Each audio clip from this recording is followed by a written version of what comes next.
tu na hiền Vawngawnzo hôm mission phi là cái nôm meka với ní December ní sum ní pasari thọ chân ní ní á hay hi mà mít bia là cái director ani upavanal ava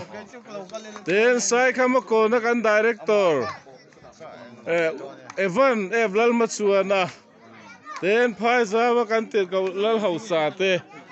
so lai son lal zemo luang po la kan tir ko te tiang chun he kan beer secretary tir ko sia te voi na ha mi pui zatam tak kan kal kho mani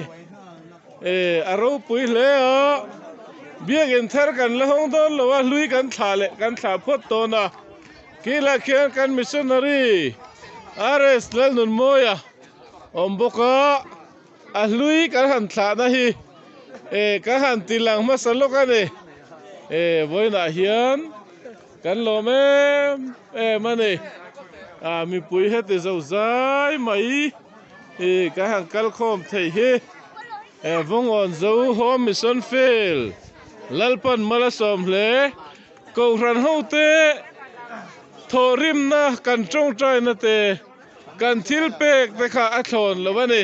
hei nutlani mau bok non Mizoram district a kan nu ber point miron ho the ni